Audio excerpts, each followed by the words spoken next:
Module 5, Writing the PPA Paragraph. As described in Module 2, the PPA paragraph follows a strict formula: experience, subtopics, documentation. That's because evaluators appreciate getting this information all at once, right at the beginning. If you have a desperate need to write a more creative opening paragraph, that's fine, so long as this one comes first.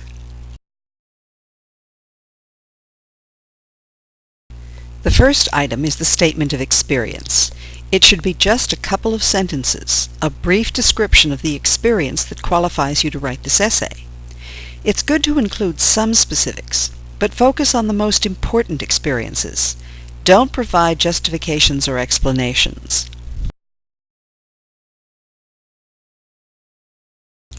Please turn to the CD Workbook, Module 5, Slide 4. As you do the activity, it might help if you review the material on the PPA paragraph in the student guide.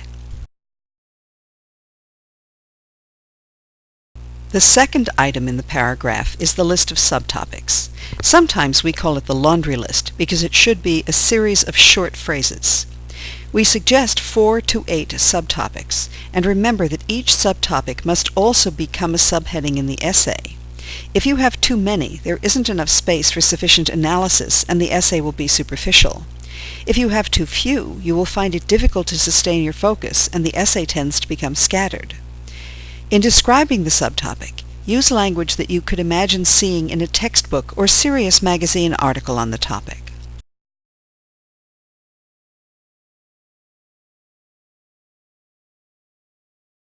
For example, here are some effective and ineffective subheadings for 4 different essays. In an essay on marriage and family, you might want to explore different kinds of stress that affect relationships. Would a good subheading be Ben and Jen Do It Again? In an essay on alcoholism, it might be appropriate to examine what happens when people have a DUI. Why not say, How I Avoided Jail? In a parenting essay, you might want to look at various approaches to disciplining children. What's wrong with saying, Never spank?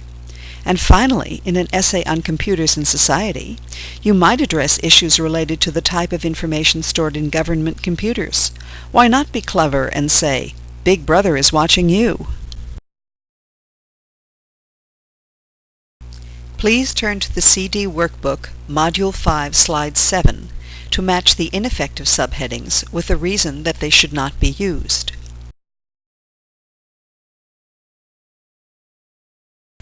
The third part of the opening paragraph is the documentation line. You begin this sentence with the words, For documentation I will include, and then list 1 or at the most 2 items that will show you had some of the experiences mentioned in the experience section. There are many experiences for which official documentation is unavailable or unnecessary. For example, you don't need to go through the trouble of getting a birth or marriage certificate for an essay on marriage and family. A snapshot of your family is sufficient. For business essays, you probably want work-related documents. These might include annual appraisals, a letter of promotion, verification of employment, and so on. However, if official documentation is unavailable, it's okay to submit personal letters from people who can attest to the circumstances, like workmates, close friends, or family members. If you do submit letters, remember they don't have to say how great you are. They need only to affirm that you had the experience you claim to have had. Please turn to the CD Workbook, Module 5, Slide 9.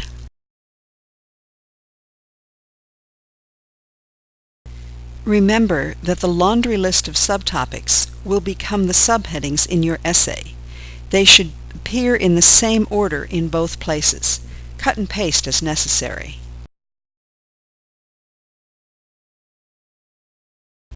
Now you're ready to revisit the Kolb cycle.